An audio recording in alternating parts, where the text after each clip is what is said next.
August महिन्याचा असा 3000 सन्मान निधी आपण डायरेक्ट डीबीटी केलेला आहे आणि जवळपास आतापर्यंत 1,60,00,000 महिलांना त्यांच्या खात्यावर 3000 इतका डीबीटी त्या ठिकाणी उपलब्ध करून दिलेला आहे.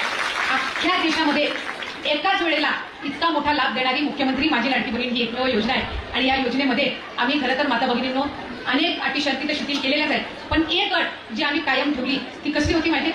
ती म्हणजे जी माझी लाभार्थी महिला असेल, जिच्या कुटुंबाचं उत्पन्न 2.5 लाखाच्या कमी असेल, आम्ही त्याच महिलेला या योजनेचा लाभ देणार जिचं स्वतःचं वैयक्तिक खातं ती उघडेल. म्हणजे खातं हे तिचं स्वतःचं वैयक्तिक असलं पाहिजे. बऱ्याचशा माझ्या माता भगिनी अशा आहेत ज्यांचं अकाउंट, ज्यांचं बँकचं खातं त्यांच्या मिस्टरांसोबत किंवा भावासोबत जॉईंट अकाउंट होतं. त्या आम्हाला सुरुवातीला विचारायच्या की ताई आमचं जॉईंट अकाउंट आहे, काय फरक पडतो, तुम्ही आमच्या जॉईंट अकाउंटवर डीबीटी करा. आम्ही म्हटलं नाही. मुख्यमंत्री मोदयांच्या, एकनाथजी शिंदे साहेबांच्या, फडणवीस साहेबांच्या, अजितदादांच्या, सर्व मंत्रिमंडळातील सहकाऱ्यांच्या, आमच्या सगळ्यांची ही इच्छा आहे की लाभ हा त्या महिलेच्या खात्यावरच गेला पाहिजे. अकाउंट जर जॉईंट असेल तर सकाळी तुम्हाला पैसे डीबीटी झाल्याचा मेसेज येईल, संध्याकाळी सगळ्या माझ्या माता भगिनी उत्सुक बँकेमधनं तो सन्मान निधी विड्रॉ करायला जातील. संध्याकाळी विड्रॉ करायला जाईपर्यंत जॉईंट अकाउंटमध्ये तो सन्मान निधी टिकेल काय? किती भरोसा आहे बघा. म्हणून आम्ही अट अशी ठेवली की त्या माता भगिनीचं स्वतःचं वैयक्तिक खातं असलं पाहिजे. तुम्ही मला सांगा, आता तुमच्यापैकी किती जणांना मुख्यमंत्री माझी लाडकी बहीणचा लाभ मिळाला? बहुतांशी सगळ्या, 99% महिला. आता जेव्हा तुम्हाला पहिला मेसेज आला की तुमच्या खात्यामध्ये 3000 डीबीटी झाले, तुम्हाला आनंद झाला नक्की? आता हेच जर जॉईंट अकाउंटवर गेला असता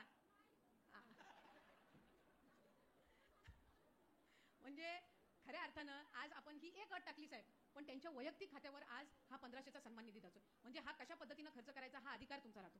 मी मुख्यमंत्री माझी लाडकी बहीण ही योजना जाहीर केल्यापासून प्रत्येक जिल्ह्यामध्ये आम्ही गेलो. ज्याच्याकडे सगळं आहे ना त्याला या गोष्टीची जाणीव नसते, पण ज्याच्याकडे नाही आहे त्याला कळतं की आपण 1500 मध्ये काय करू शकतो. माझ्या मतदारसंघामध्ये एक तळ्यासारखा छोटा तालुका आहे, छोटी छोटी गावं आहेत, तिथे एकच बाजारपेठ आहे. मी त्या दिवशी त्या बाजारपेठमध्ये गणपती सार्वजनिक उत्सव मंडळाला भेट द्यायला गेली. मला त्या बाजारपेठमधले सगळे व्यापारी येऊन म्हटले, ताई आम्ही आभारी आहोत की तुम्ही ही मुख्यमंत्री माझी लाडकी बहीण योजना आणली. मी म्हणलं, अरे हे तर सर्व पुरुष आहेत, कदाचित घरातल्या त्यांच्या बायकांनी त्रास द्यायचा कमी केला असेल म्हणून हे आभार मानायला आलेत की काय.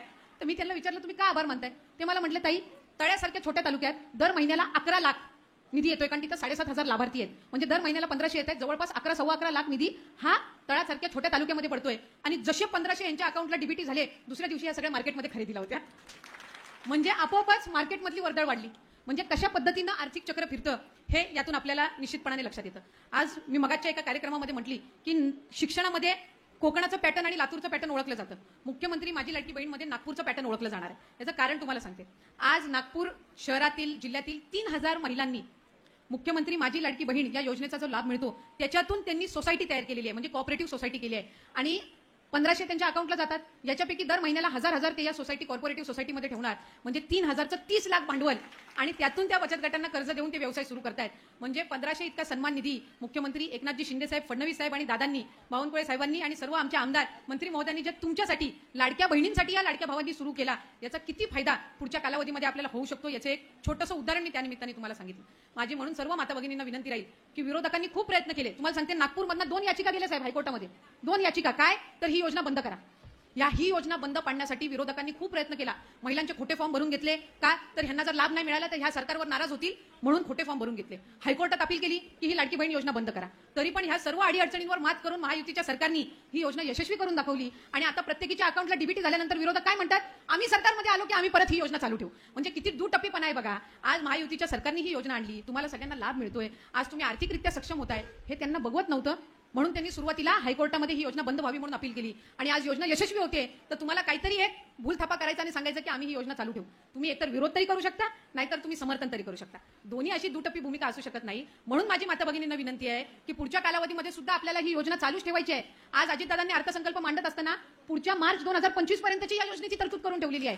वर्षाला 43,000 कोटी या महायुतीच्या सरकारने, सन्मान्य मुख्यमंत्री आणि दोन्ही उपमुख्यमंत्र्यांनी आणलेल्या या योजनेसाठी 43,000 कोटीचा खर्च आहे. त्याची तयारी शासनाने ठेवलेली आहे. म्हणून आपल्याला जे बळ देतात त्यांना आपण बळ दिलं पाहिजे, त्यांना आपण आशीर्वाद दिले पाहिजेत. आणि एकदा माता भगिनींनी ठरवलं की आपल्याला या मंडळींना आशीर्वाद द्यायचा आहे तर कोणीही त्यांना पराभूत करू शकत नसतं. आज महालक्ष्मीच्या आपल्या चरणी आपण प्रार्थना करत असतो की तिने आपल्या कुटुंबाला सुरक्षित ठेवावं. तुम्ही सगळे तिच्या रूप आहात. त्याच्यामुळे तुमच्या हातात आहे की कशा पद्धतीनं आपल्याला सक्षम ठेवणाऱ्या आपल्या भावांना पुढच्या कालावधीमध्ये बळ द्यायचं. हे माझ्या माता भगिनींना माझी विनंती राहील की या योजनेचा लाभ आपल्याला अधिकाधिक घ्यायचा आहे, पुढे सुद्धा घ्यायचा आहे. आम्ही सप्टेंबर महिन्याचा लाभ या महिन्याच्या अखेरच्या आधी तुमच्या अकाउंटला डीबीटी करणार आहोत, याचाही उल्लेख मी आज या कार्यक्रमाच्या निमित्ताने या ठिकाणी करते. पुढच्या कालावधीमध्ये रजिस्ट्रेशन सुरू राहणार आहे. आणखीन ज्या माता भगिनींनी रजिस्ट्रेशन केलं नसेल त्यांना सप्टेंबरच्या अखेरपर्यंत मुदत आहे, त्याच्यामुळे अधिकाधिक या योजनेचा लाभ घेण्याच्या दृष्टिकोनातून रजिस्ट्रेशन करा. आणखीन कोणाचे अकाउंट आधार कार्ड आणि बँक लिंक झालेलं नसेल तर ते सुद्धा तुम्ही लवकरात लवकर करून घ्या. काही खाती अशी आहेत की आधार कार्ड त्या महिलेचं आणि अकाउंट भावाचं किंवा पतीचं, त्याच्यामुळे तुम्हाला लाभ त्या ठिकाणी मिळत असताना अडचणी येतात. त्याच्यामुळे ज्या माता भगिनीचं आधार कार्ड आहे तिचंच अकाउंट त्या आधार कार्डला लिंक असलं पाहिजे. अशा पद्धतीची ही योजना महायुतीच्या सरकारने तुम्हा सगळ्या जणींसाठी आणलेली आहे. मी तुम्हाला सगळ्यांनाच मनापासूनच्या शुभेच्छा देते. आज इतक्या उत्साहात आनंदात तुम्ही या मेळाव्यामध्ये सहभागी झालात याबद्दल विशेष तुमचे आभार मानून या ठिकाणी थांबते. धन्यवाद. जय हिंद, जय महाराष्ट्र.